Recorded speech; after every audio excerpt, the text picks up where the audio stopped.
Assalamualaikum warahmatullahi wabarakatuh. Selamat datang di Teman Mimpi Abu Nawas, tempat berkumpulnya kisah-kisah lucu, unik, dan penuh hikmah dari sang legenda cerdik Abu Nawas. Dikisahkan, Abu Jahil sangat menaruh dendam kepada Abu Nawas. Ia terus mencari cara agar bisa membalaskan dendamnya.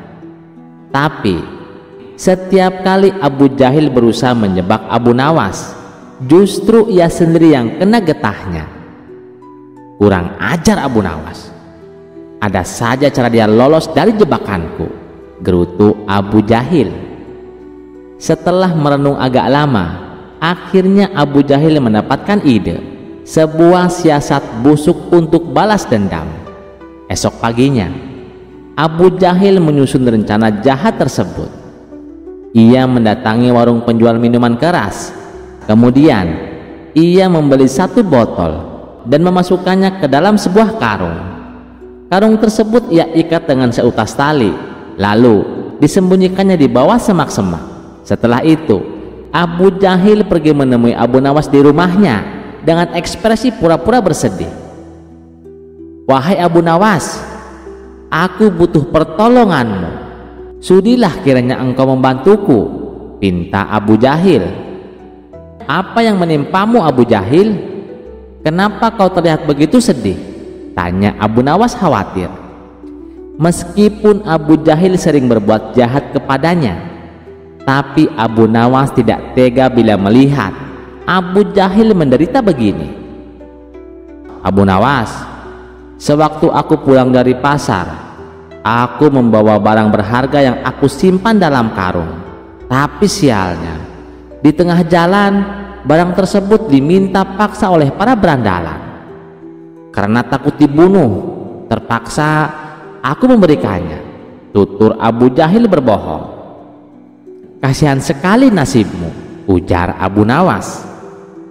"Iya Abu Nawas, dan saya sempat melihat mereka menyimpan barang berhargaku di sebuah semak-semak yang berada di depan warung penjual minuman keras. Tapi saya tidak berani mengambilnya sebab mereka ada di sana menjaganya. Maukah kau menolongku Abu Nawas untuk mengambilkan barang berharga milikku?" pinta Abu Jahil. "Baiklah, saya akan menolongmu. Kamu tunggulah di sini," balas Abu Nawas. Abu Nawas yang tidak menaruh rasa curiga dan segera pergi untuk mengambil karung yang berisi sebotol minuman keras. Setelah Abu Nawas sudah tidak kelihatan, Abu Jahil segera menuju pos penjagaan. Kemudian ia melaporkan kepada beberapa prajurit kerajaan yang sedang berjaga di pos tersebut. "Wahai prajurit, tadi saya melihat Abu Nawas beli sebotol minuman keras, lalu ia sembunyikan di dalam sebuah karung. Kenapa tidak kalian tangkap Abu Nawas?" ucap Abu Jahil. Mendengar laporan tersebut, beberapa prajurit didampingi Abu Jahil segera bergegas menuju warung penjual minuman keras. Sementara Abu Nawas yang berhasil menemukan karung milik Abu Jahil langsung mengambilnya dan membawanya pulang untuk dikembalikan kepada Abu Jahil. "Untunglah para berandalan tersebut sudah pergi, jadi aku bisa dengan mudah mengambilnya," batin Abu Nawas. Saat dalam perjalanan pulang, Abu Nawas berpapasan dengan Abu Jahil dan beberapa prajurit istana. Oh, ternyata Abu Jahil juga meminta bantuan para prajurit. Pasti dia khawatir terjadi sesuatu padaku, pikir Abu Nawas dengan pede. Belum sempat Abu Nawas berkata, tiba-tiba Abu Jahil berteriak, "Itu dia Abu Nawas." Karung yang dibawanya pasti berisi botol minuman keras. Sontak Abu Nawas terkejut dan heran. "Apa-apaan kamu Abu Jahil? Maksudmu apa berkata demikian?" tukas Abu Nawas. "Sudah, kamu jangan pura-pura bodoh Abu Nawas. Kali ini kamu tidak bisa mengelak," balas Abu Jahil. Saat para prajurit menggeledah karung yang dibawa Abu Nawas, mereka mendapati sebotol minuman keras. Abu Nawas pun akhirnya ditangkap dan dibawa menghadap Baginda Raja. "Kurang ajar kau Abu Jahil, kau telah menjebakku," teriak Abu Nawas. Abu Jahil justru tertawa puas menyaksikannya. "Kali ini dendamku pasti terbalaskan. Abu Nawas pasti akan mendapatkan hukuman berat," pikir Abu Jahil. Ketika mereka menghadap Baginda Raja, Abu Jahil berkata, "Paduka yang mulia, saya hendak melaporkan Abu Nawas. Dia telah kedapatan membawa botol minuman keras. Untunglah para prajurit istana langsung menangkapnya," ucap Abu Jahil. Abu Jahil menuntut supaya Abu Nawas dipenjara dengan dakwaan telah minum minuman keras. Sebenarnya Baginda Raja tahu kalau Abu Nawas tidak melakukannya, sebab tidak mungkin Abu Nawas berani membawa pulang minuman keras. Bisa-bisa ia kena damprat oleh istrinya, dan juga tidak tercium aroma miras dari mulutnya. Tapi Baginda Raja sengaja ingin menguji kecerdikan Abu Nawas.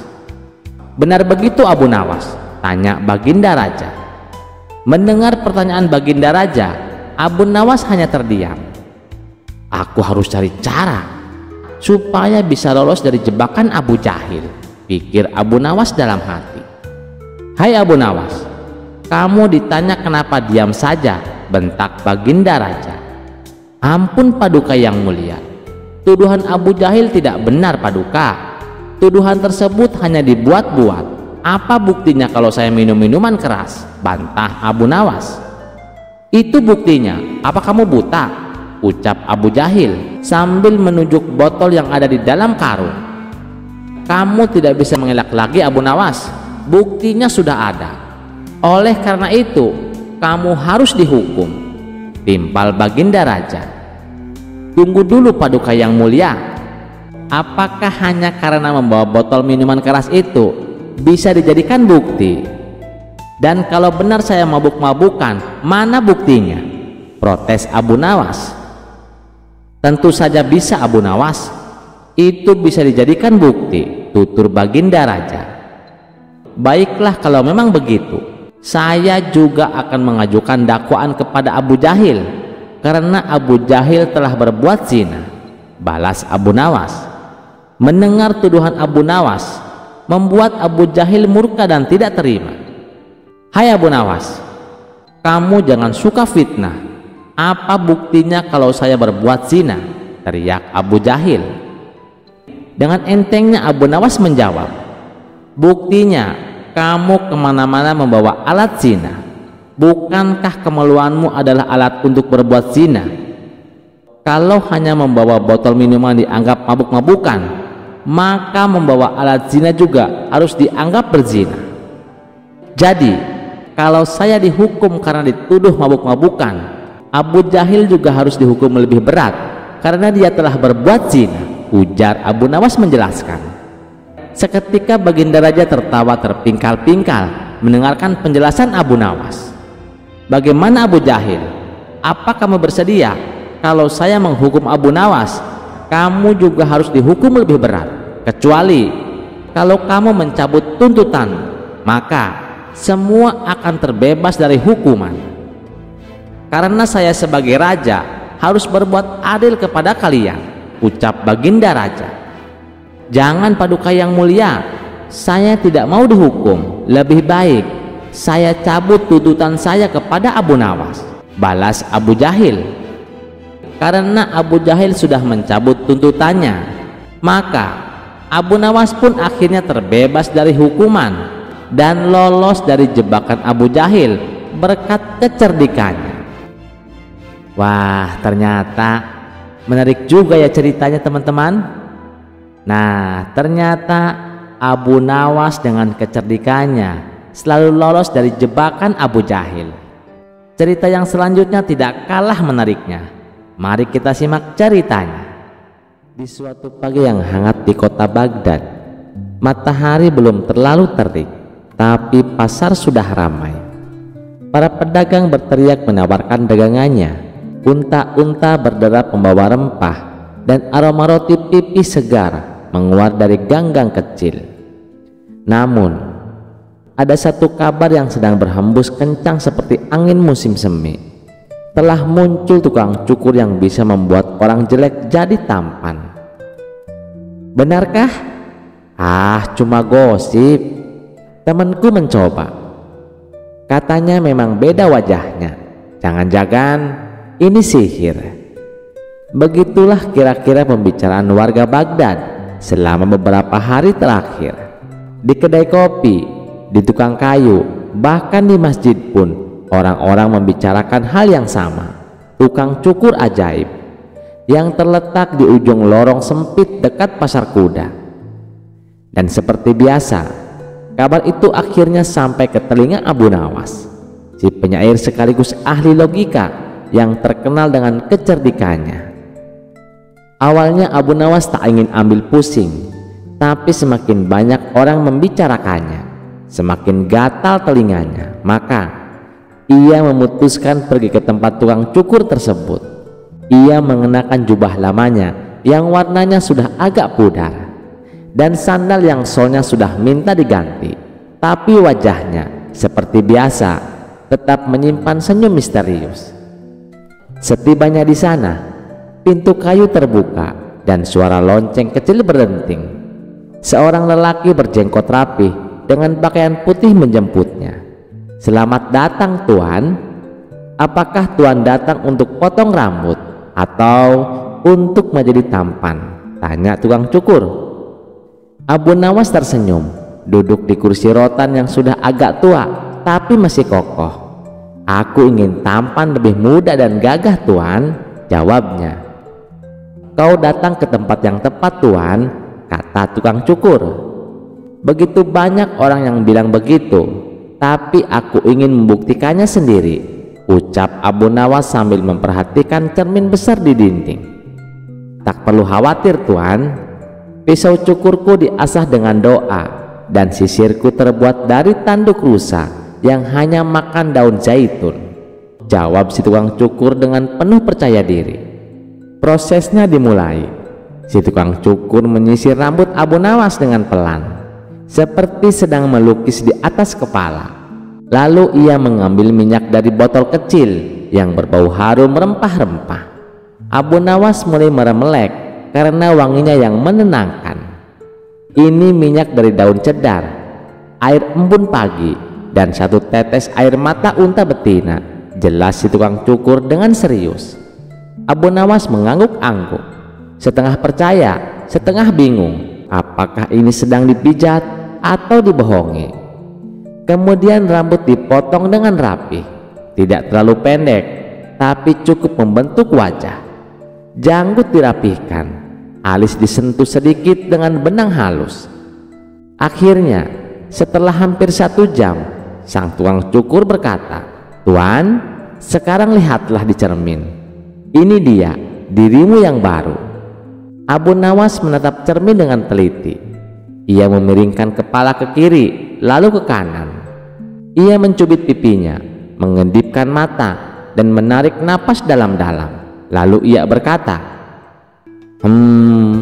rambutku memang lebih rapi, tapi wajahku masih wajah yang sama.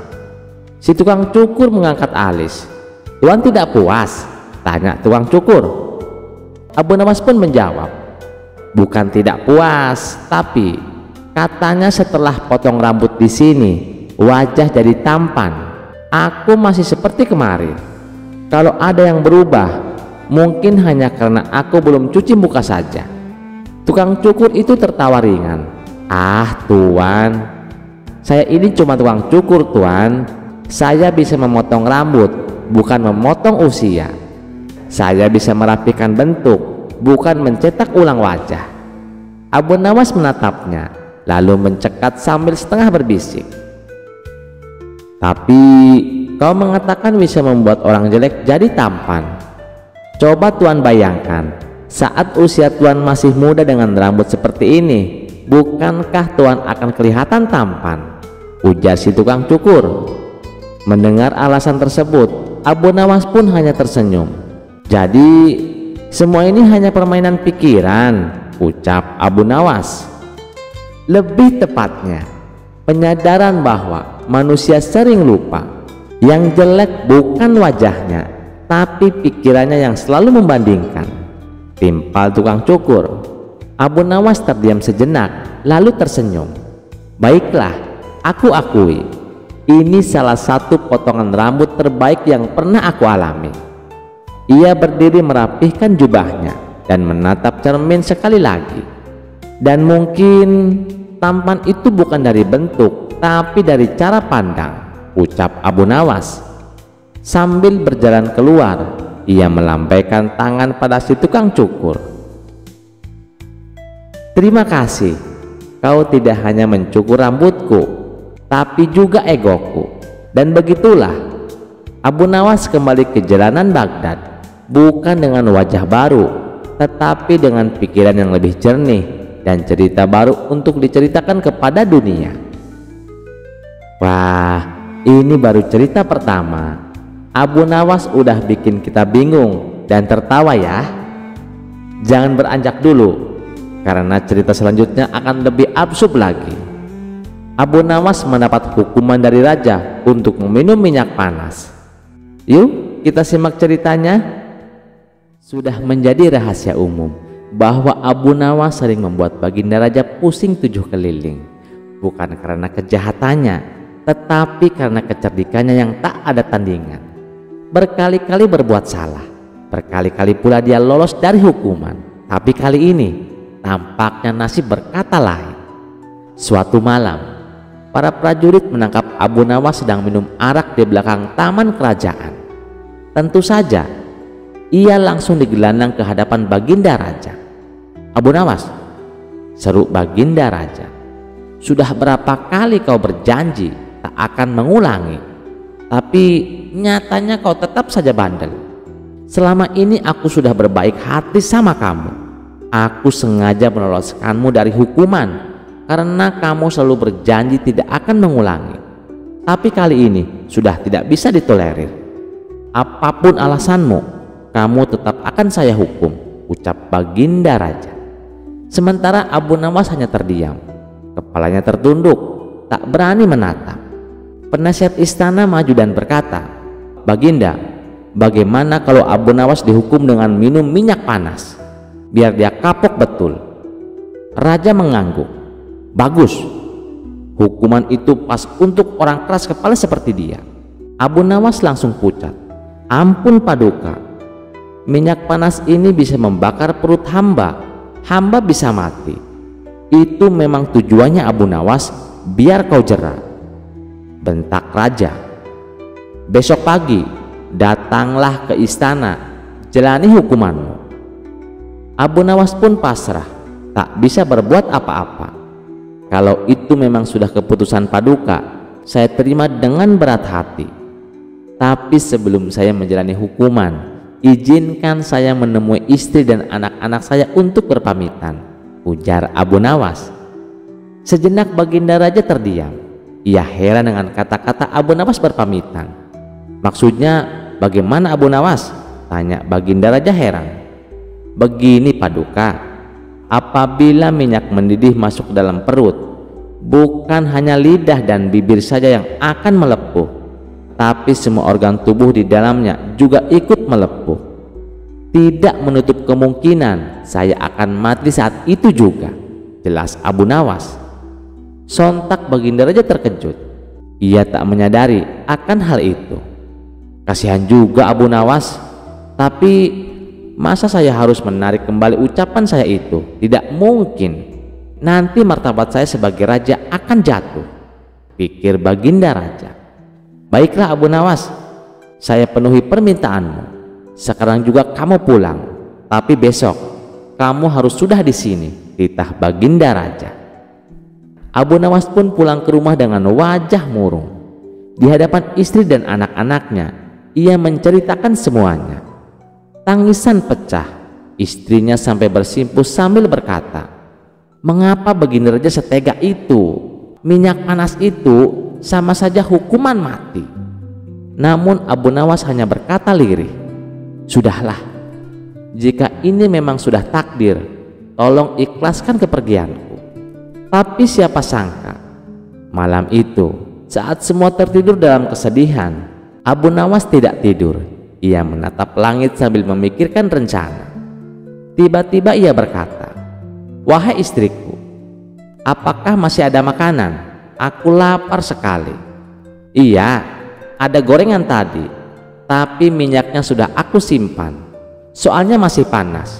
Baru setengah jam lalu aku matikan apinya." Abu Nawas langsung menoleh.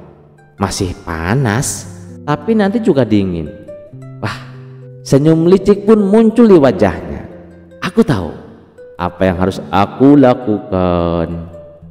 Tapi Abu Nawas sengaja tidak memberitahu istrinya, sebab ia tidak ingin rencananya menjadi berantakan.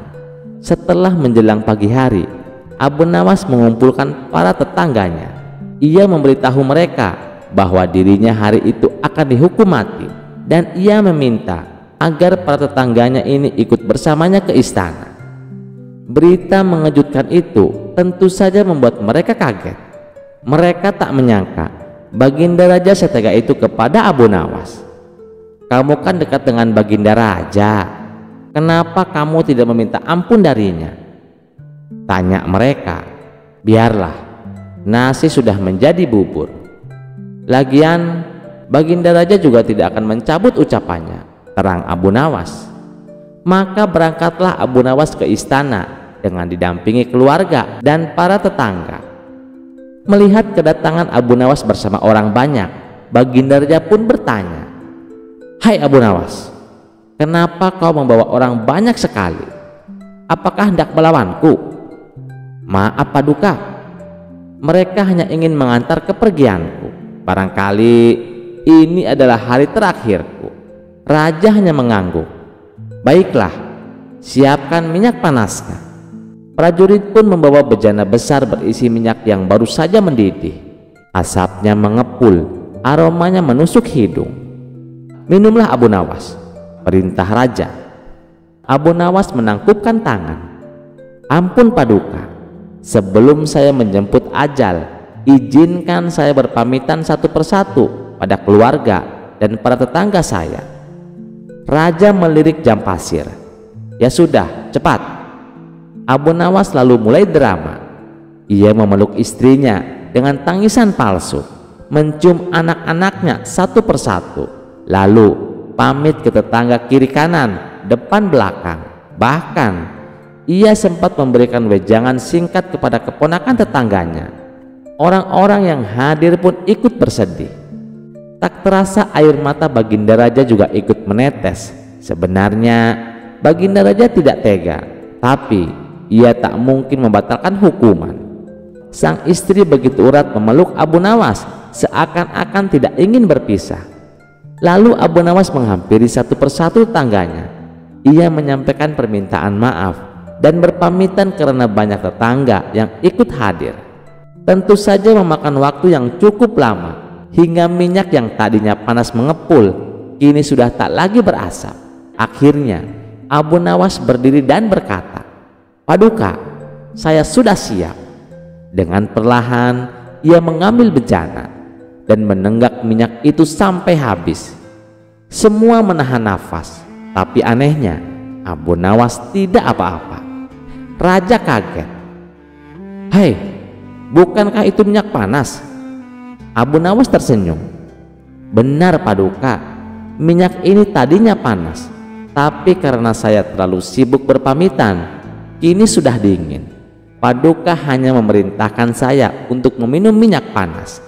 Tidak disebutkan waktunya kapan harus diminum." Raja melongo lalu menepuk jidat. "Kau ini memang licik luar biasa." Akhirnya Abu Nawas pun bebas dari hukuman dan pulang bersama rombongan pengantar yang kini malah jadi konvoi kemenangan. Ia tertawa sambil berkata, "Ingat, bukan kekuatan yang menyelamatkan, tapi akal sehat dan sedikit drama." Pesan moral yang dapat kita ambil dari cerita ini, jangan berburu-buru marah dan jangan sepelekan orang cerdik. Kadang yang terlihat lemah justru bisa membalikkan keadaan hanya dengan akal dan waktu yang tepat. Tapi ini aneh juga, kenapa Abu Nawas bisa minum minyak? Tunggu dulu, tapi cerita berikutnya akan lebih seru lagi dan sangat aneh, yang mana ada dua orang lelaki yang bertanya kepada Abu Nawas, apakah di surga itu ada rokok? Mari kita simak ceritanya. Sore yang teduh, Abu Nawas sedang duduk santai di bawah pohon zaitun dekat madrasah. Tiba-tiba datang dua pemuda dari desa, Otong dan Udin, yang baru saja selesai mengaji. Lalu mereka mendekat dan memberi salam kepada Abu Nawas. Assalamualaikum Abu Nawas. Waalaikumsalam. Wahai anak-anak muda, duduklah, mari kita berbincang. Otong yang wajahnya terlihat sedikit gelisah langsung angkat bicara. Abu Nawas, bolehkah saya bertanya tentang sesuatu yang penting? Abu Nawas mengangguk sambil tersenyum. Tentu boleh. Apa gerangan yang membuatmu risau, wahai Otong?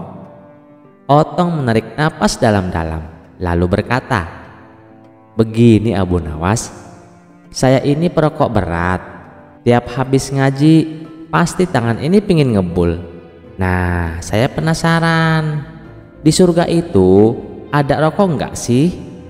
Abu Nawas mengelus janggutnya yang putih sambil menahan tawa yang hampir meledak. Ia berkata, pertanyaanmu unik sekali Otong.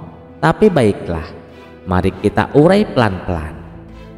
Udin, sahabat Otong yang sedari tadi menahan senyum, akhirnya menyela. Abu Nawas, saya pernah dengar katanya di surga semua keinginan dikabulkan. Jadi ya mestinya ada dong rokok juga. Abu Nawas mengangguk.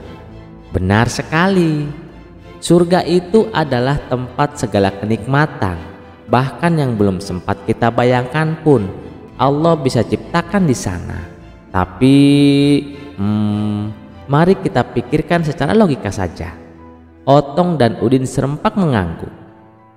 Begini, kata Abu Nawas mulai serius.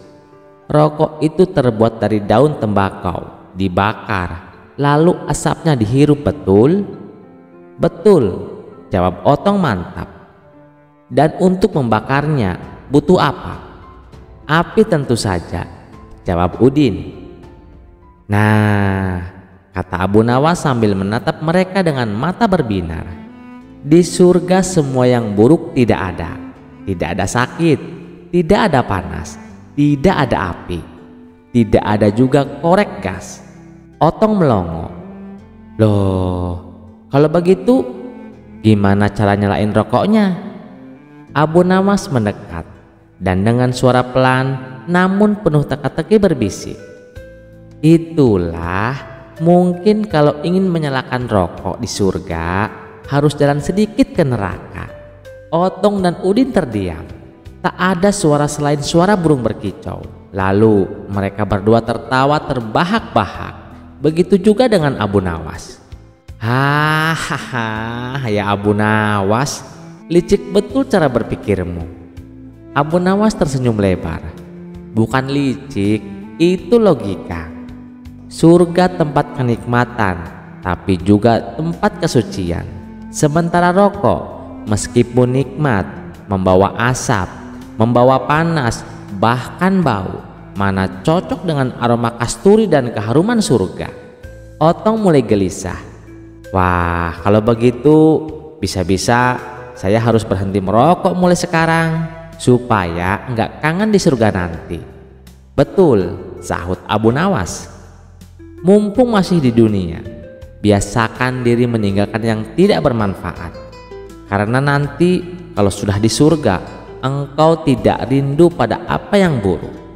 Udin mengangguk-ngangguk sambil menepuk pundak Otong.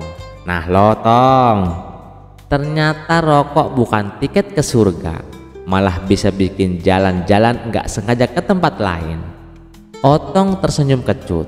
Baiklah, mulai hari ini saya akan coba kurangi atau malah berhenti. Abu Nawas pun mengangkat cangkir tehnya. Minumlah teh ini Otong, hangatnya bisa menghentikan rasa rokok dan lebih sehat tentunya. Hangatnya bisa menghentikan rasa rokok dan lebih sehat tentunya. Sore itu pun diakhiri dengan tawa, teh hangat dan satu tekad baru dari Otong. Semua karena jawaban jenaka, tapi penuh makna dari si cerdik Abu Nawas. Kisah selanjutnya, pada suatu pagi yang cerah di kota Baghdad, Abu Nawas sedang duduk santai di kedai kopi favoritnya. Ia menikmati secangkir kopi hangat sambil menikmati orang-orang yang berlalu lalang. Tiba-tiba ia melihat sekelompok orang yang sedang berkumpul dan tampak berdebat dengan serius. Rasa penasaran pun muncul dan Abu Nawas mendekati kerumunan itu. Di tengah kerumunan, seorang pria berjenggot tebal sedang berbicara dengan lantang. Rokok itu haram, tidak ada manfaatnya sama sekali dan hanya membahayakan kesehatan, katanya. Seorang pria lain yang tampak sebagai perokok berat dengan sebatang rokok di tangannya membantah. "Weh, nggak bisa begitu dong. Rokok itu membuatmu menenangkan pikiran dan toh banyak orang yang menikmatinya." Abu Nawas dengan senyum lebar di wajahnya pun menyapa, "Saudaraku, apa yang sedang kalian perdebatkan ini?" "Kami sedang mendiskusikan apakah rokok itu haram atau tidak." "Nah, kalau kamu Abu Nawas, apa pendapatmu?" Abu Nawas pun mengangguk bijak, lalu berkata, "Baiklah, ayo kita lihat masalah ini dari sudut pandang yang berbeda.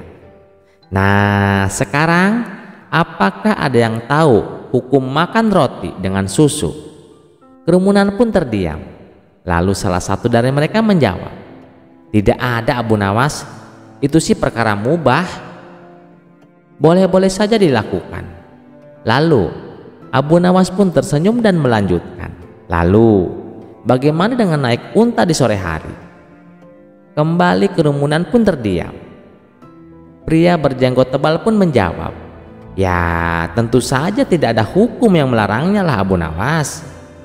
Abu Nawas pun tertawa kecil dan berkata, "Nah, jika hal-hal sederhana seperti ini tidak ada hukumnya, kenapa kita tidak melihat rokok dengan cara yang sama? Rokok, roti dengan susu, atau naik unta di sore hari tidak disebutkan secara khusus dalam Al-Quran maupun Al-Hadis. Yang penting ada niat dan dampaknya." "Tapi Abu Nawas, rokok itu kan jelas merugikan kesehatan. Bukankah sesuatu yang merugikan itu harus dihindari?" tanya pria berjenggot tebal. Abu Nawas pun mengangguk setuju. "Iya, itu benar saudaraku. Tapi ingatlah, banyak hal yang jika berlebihan juga merugikan. Minum kopi terlalu banyak bisa membuatmu jantung berdebar-debar. Tetapi apakah kita akan melarang kopi?" Pria perokok yang tadi berdebat tersenyum lebar karena merasa didukung oleh Abu Nawas. "Tuh lihat, Abu Nawas saja setuju denganku." Tapi Abu Nawas mengangkat tangannya meminta semua orang untuk mendengarkan. "Tunggu dulu, aku belum selesai. Sebaliknya kita juga harus bijak.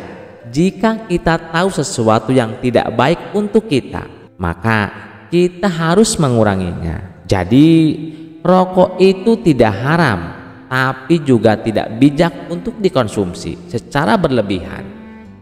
Semua orang terdiam merenungkan kata-kata Abu Nawas. Dengan ada jenaka, Abu Nawas menambahkan, "Dan ingat, jika kalian ingin merokok, lakukanlah jauh dari orang yang tidak merokok. Sebab tidak semua orang itu suka roti dengan susu, dan pastinya tidak semua orang juga suka dengan asap rokok."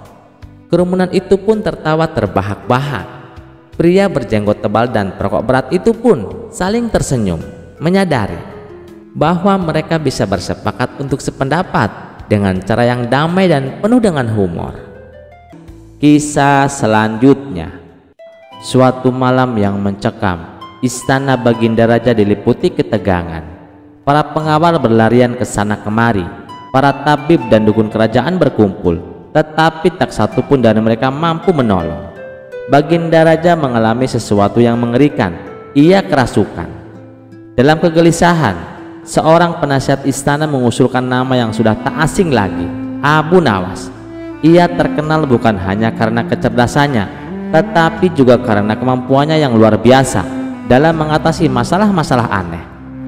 Setelah dipanggil ke istana, Abu Nawas segera mendekati Baginda yang tengah meronta-ronta dengan mata melotot dan suara bergema menakutkan. Tanpa banyak basa-basi, Abu Nawas mulai membaca doa dan membentak, "Pergilah kalian, wahai setan-setan terkutuk, jangan berani mengganggu Baginda Raja." Ajaib, 9 makhluk hitam transparan berteriak ketakutan dan lari terbirit-birit keluar dari tubuh Baginda. Namun keanehan terjadi. Masih ada satu setan yang tetap bersikukuh tinggal di dalam tubuh Baginda Raja. Abu Nawas mengerutkan dahi.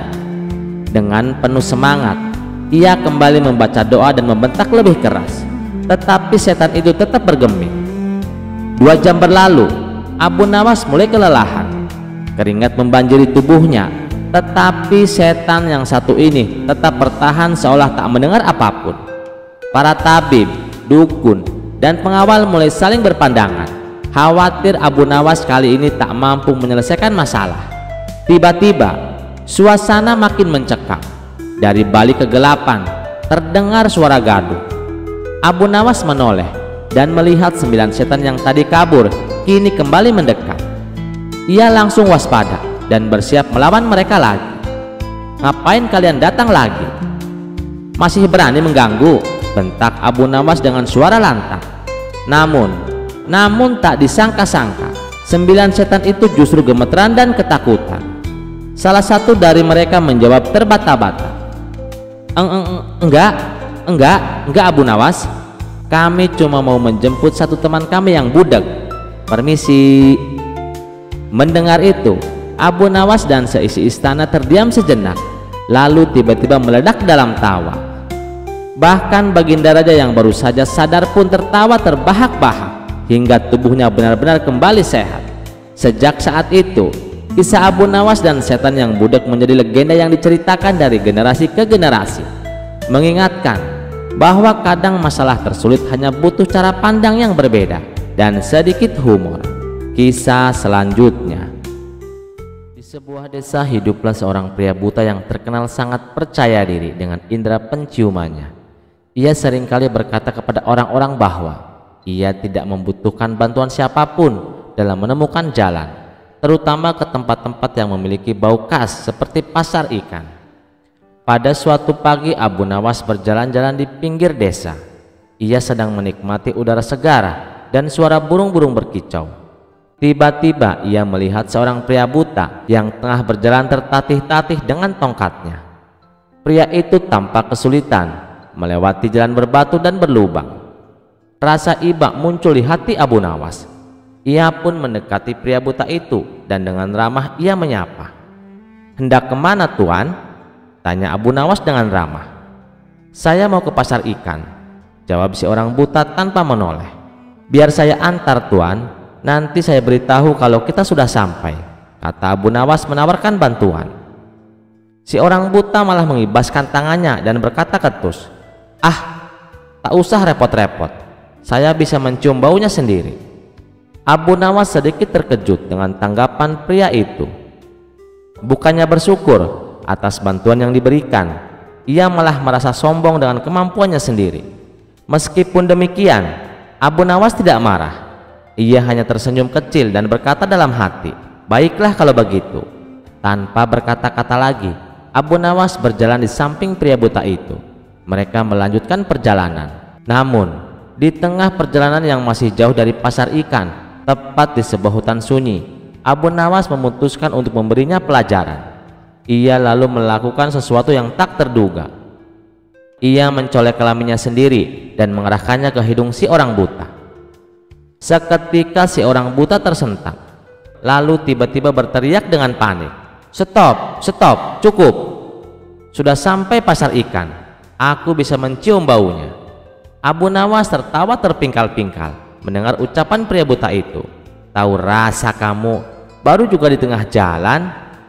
Pria buta itu pun tersadar bahwa ia telah melakukan kesalahan besar dengan terlalu percaya diri pada penciumannya. Sejak saat itu, ia tak lagi sombong dengan kemampuannya dan lebih menghargai bantuan orang lain. Kisah ini menyebar dengan cepat ke seluruh desa dan menjadi bahan tawa bagi warga. Mereka tak henti-hentinya terpingkal-pingkal setiap kali mengingat bagaimana pria buta itu begitu yakin dengan hidungnya, tetapi akhirnya terkena tipu muslihat Abu Nawas yang cerdik. Sejak saat itu, setiap kali ada yang memulai menyombongkan sesuatu, orang-orang desa selalu berkata, "Jangan sampai kau seperti pria buta dan pasar ikan." Kisah selanjutnya. Raja Harun al-Rasyid duduk di singgasananya dengan senyum penuh kelicikan. Ia tak pernah bosan menguji kecerdasan Abu Nawas. Hari itu, ia memanggilnya ke istana dengan tantangan baru. Ketika Abu Nawas tiba, raja berkata, "Abu Nawas, aku ingin kau menghitung semua bintang di langit. Jika kau bisa melakukannya, aku akan memberikanmu hadiah besar. Tapi jika tidak, kau akan dianggap tidak lagi cerdik dan akan dihukum." Abu Nawas mengelus janggutnya dan menjawab, "Ampun Baginda, menghitung bintang di langit itu sangat mustahil Baginda." Raja tersenyum penuh tipu daya. "Jadi kau menolak Abu Nawas?" "Tidak Baginda, tidak, hamba tidak menolak." "Baiklah Baginda, saya akan melaksanakan tugas ini." Saat Abu Nawas keluar dari istana, beberapa menteri menertawakannya. Mereka berbisik-bisik, kali ini Abu Nawas pasti dihukum. Tidak mungkin ia bisa menghitung bintang." Namun Abu Nawas tetap melangkah dengan tenang. Sesampainya di rumah, ia termenung sejenak, lalu tiba-tiba ia tersenyum. Sebuah ide cemerlang muncul di benaknya. Tanpa membuang waktu, ia pergi ke pantai dan mengambil satu karung penuh pasir halus. Ia menggotong karung itu pulang dengan penuh keyakinan. Keesokan harinya Abu Nawas kembali ke istana dengan membawa kantong berisi pasir. Semua orang di istana menatapnya dengan penuh rasa penasaran. Raja menatapnya dengan sinis. "Abu Nawas, apakah kau sudah melaksanakan tugas yang aku berikan?" Abu Nawas tersenyum lebar. "Tentu saja sudah Baginda." Raja mengangguk. "Lalu, berapa jumlah bintang di langit?" Dengan penuh percaya diri, Abu Nawas meletakkan kantong berisi pasir di hadapan raja. "Baginda, semua bintang di langit ada di dalam karung ini." Semua orang terkejut dan mulai berbisik-bisik. Raja pun segera membuka karung tersebut dan ternyata isinya hanyalah pasir. Seketika wajah raja berubah merah padam. "Apa-apaan ini Abu Nawas? Ini hanya sekarung pasir," bentak raja dengan marah. Abu Nawas tetap tenang dan menjawab, "Benar Baginda, pasir yang ada di dalam karung ini jumlahnya sama dengan jumlah bintang di langit. Jika Paduka tidak percaya, silahkan hitung sendiri." Ruangan menjadi hening. Para menteri yang sebelumnya menertawakan Abu Nawas kini terdiam, tak tahu harus berkata apa. Raja pun dibuat pusing 7 keliling. Namun tak lama kemudian ia tertawa terbahak-bahak. "Hahaha, kau memang cerdik Abu Nawas. Aku mencoba menjebakmu, tapi kau selalu punya cara untuk mengakaliku." Karena kagum dengan kecerdikan Abu Nawas, raja pun menghadiahinya dengan pundi-pundi uang emas. Sementara para menteri yang sempat menertawakannya hanya bisa menelan ludah. Seperti biasa, Abu Nawas pulang dengan kemenangan, membuktikan bahwa akal cerdiknya tak tertandingi. Kisah selanjutnya. Dikisahkan, Baginda Raja mengangkat sahabatnya untuk menjadi gubernur di kota Abu Nawas. Tapi sayangnya, orang yang ditunjuk ini menyalahgunakan jabatannya. Gubernur dengan sewenang-wenang memerintahkan anak buahnya untuk menangkap para sastrawan yang pintar. Dikumpulkanlah sastrawan di ruangan sidang. Satu persatu sastrawan ditanya oleh gubernur, "Menurutmu, aku adalah gubernur yang adil atau zalim?" Sastrawan yang pertama menjawab, "Anda adalah gubernur yang zalim." Gubernur terperanjat. "Apa alasanmu?" tanya gubernur. "Tuan telah menangkap kami tanpa alasan," jawab sastrawan pertama. "Prajurit, masukkan dia ke penjara. Besok dihukum mati," perintah gubernur. Sastrawan selanjutnya ditanya gubernur, "Menurutmu, aku adalah gubernur yang adil atau zalim?" "Tuanku adalah gubernur yang adil," jawab sastrawan kedua. "Apa alasanmu?" tanya gubernur kembali. "Karena tuanku sangat memperhatikan rakyatnya." "Kamu bohong, prajurit, masukkan dia ke dalam penjara, besok dihukum mati," titah gubernur. Begitulah seterusnya. Bila dijawab adil atau zalim, tetap dimasukkan ke penjara dan dihukum mati. Kemudian beberapa sastrawan yang belum tertangkap mendatangi rumah Abu Nawas. "Tolonglah kami Abu Nawas, beberapa kawan kami akan dihukum mati oleh gubernur," kata mereka penuh khawatir. Abu Nawas terkejut mendengarnya. "Kenapa gubernur melakukan hal ini? Bagaimana ceritanya?" tanya Abu Nawas heran. "Kami pun tidak tahu Abu Nawas. Gubernur yang baru menangkapi para sastrawan di kota ini tanpa sebab. Hanya kami yang masih selamat." Mereka ditanya satu persatu oleh gubernur, apakah gubernur orang yang adil atau zalim. Bila dijawab adil, akan dihukum mati, dan bila jawabannya zalim, juga tetap akan dihukum mati. Ini pasti gubernur sakit jiwa, sudah tidak waras jalan pikirannya, jawab Abu Nawas penuh emosi. "Itulah kenapa kami mendatangimu Abu Nawas, agar kau menyelamatkan kawan-kawan kami. Karena besok rencananya kawan-kawan kami akan dihukum mati," tutur mereka. "Baiklah, aku akan ke istana menemui gubernur sekarang juga. Kalian pulanglah," titah Abu Nawas. Maka berangkatlah Abu Nawas ke istana. Sesampainya di istana, Abu Nawas menghadap sang gubernur. Melihat Abu Nawas datang, sang gubernur emosi. "Mengapa kamu datang ke istanaku?" tanya sang gubernur. "Saya mendengar kabar Anda memerintahkan para prajurit untuk menangkapi para sastrawan pintar di kota ini. Tapi kenapa aku tidak ditangkap? Saya sangat tersinggung," jawab Abu Nawas. "Oh, jadi kamu menganggap kamu bagian dari mereka?" tanya gubernur. "Tentu saja. Di kota ini tahu siapa aku. Aku adalah sastrawan terpandai di kota ini," balas Abu Nawas. "Baiklah Algojo, tangkap Abu Nawas dan penggal lehernya," perintah sang gubernur. "Tunggu dulu. Sebelum leherku dipenggal, perintahkan Algojomu jangan sampai merusak rambutku, sebab aku baru saja keluar dari tukang cukur," timpal Abu Nawas. Mendengar itu sang gubernur langsung tertawa terbahak-bahak. "Itulah jiwa kesatria yang aku kagumi darimu. Aku mengampunimu Abu Nawas," kata sang gubernur. "Bolehkah aku meminta satu permintaan?" tanya Abu Nawas. "Apa permintaanmu? Katakan saja," tanya sang gubernur. "Saya juga minta pengampunan untuk kawan-kawanku," pinta Abu Nawas. Sejenak sang gubernur terdiam, lalu berkata kepada Abu Nawas, "Aku akan mengabulkan permintaanmu, tapi ada syaratnya. Kamu harus bisa menjawab 3 pertanyaanku," ujar sang gubernur.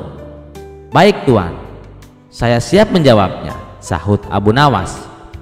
"Menurutmu, aku gubernur yang adil atau zalim?" tanya sang gubernur. "Tuan bukan gubernur yang adil, bukan juga gubernur yang zalim.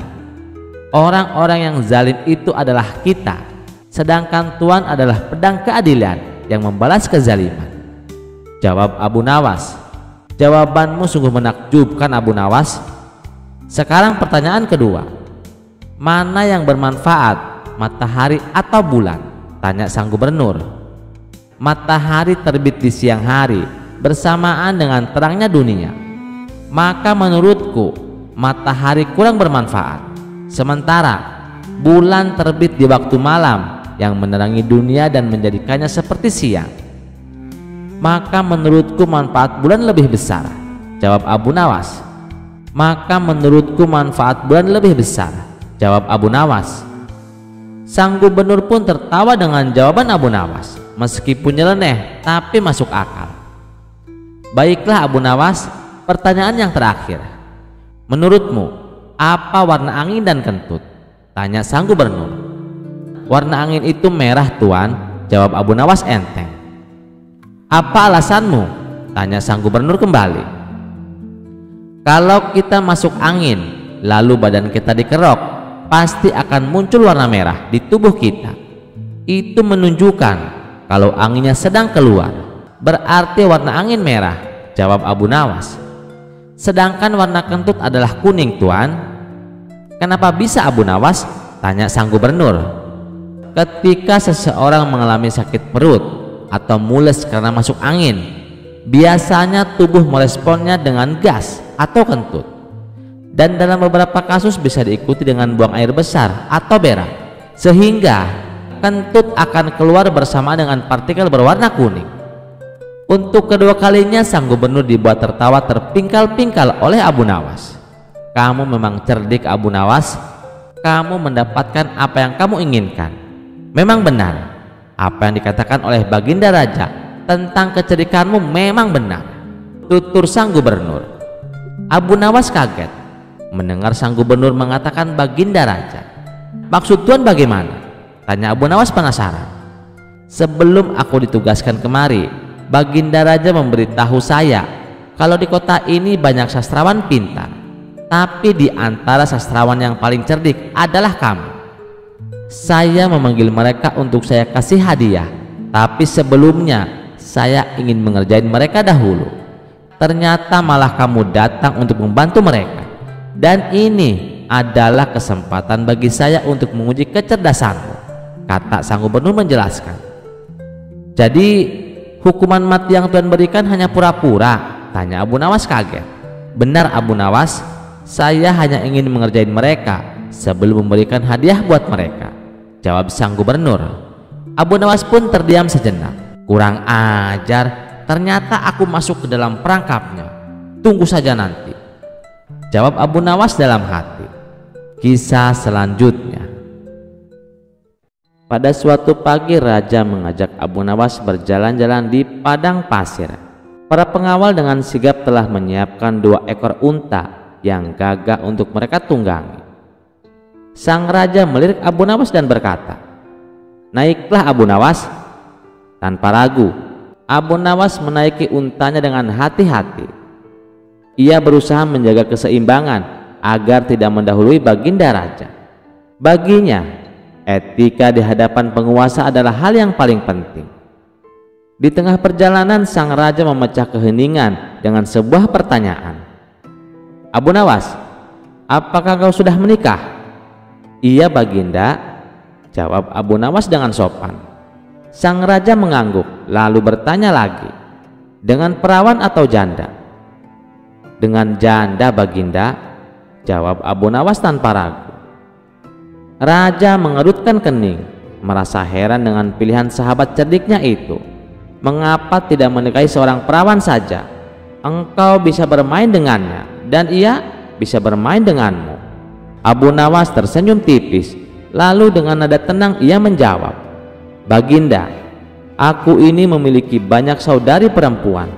Jika aku menikahi seorang janda, maka ada seseorang yang bisa mengurusi mereka, menyisir rambut mereka, serta merawat mereka seperti seorang ibu. Sedangkan seorang gadis perawan biasanya lebih senang bermain-main, berbeda dengan seorang janda yang telah memahami pahit manisnya kehidupan berumah tangga."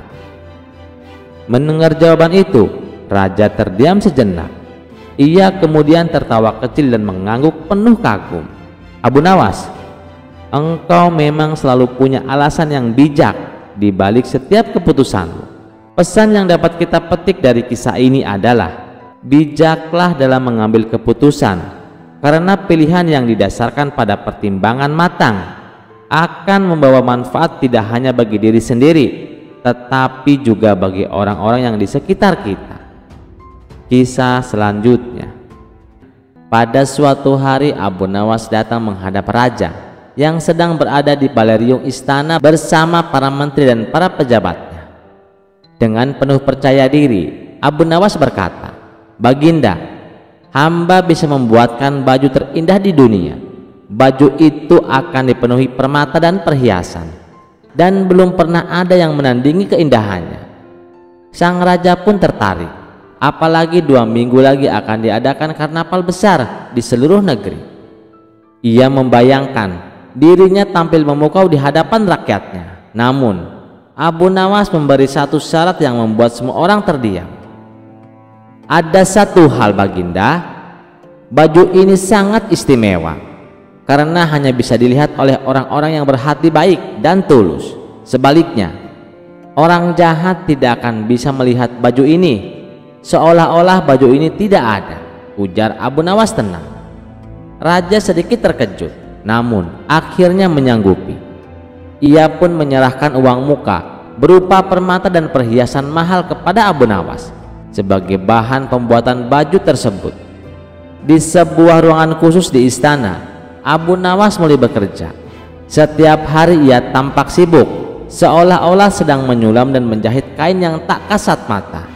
Pekan pertama, raja memutuskan untuk melihat progresnya. Ia masuk ke ruangan dan mendapati Abu Nawas tampak serius bekerja.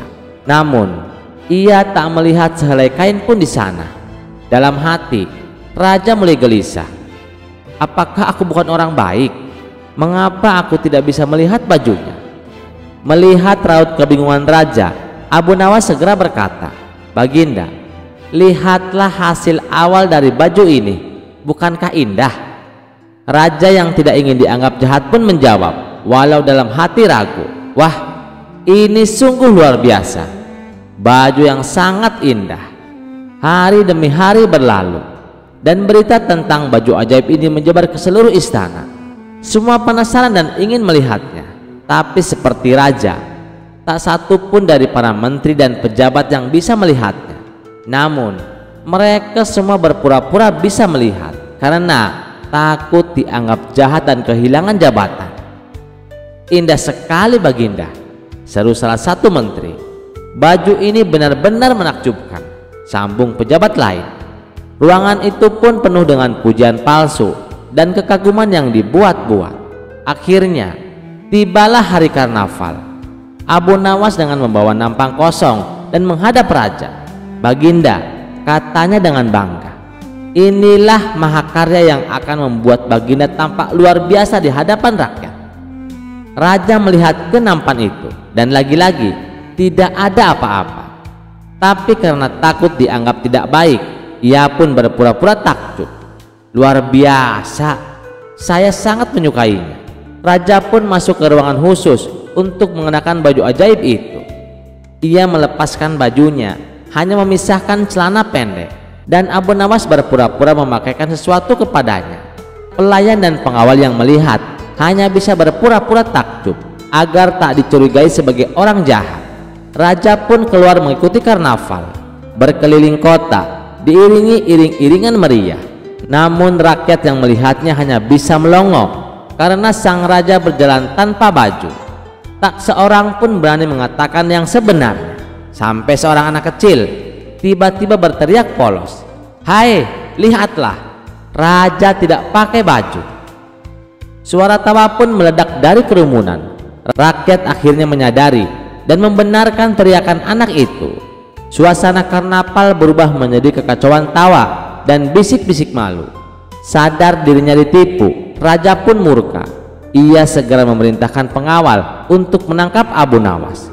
Namun sayang, Abu Nawas sudah lama menghilang, membawa lari permata dan perhiasan kerajaan. Sejak saat itu, kisah baju ajaib Abu Nawas menjadi buah bibir di seluruh negeri.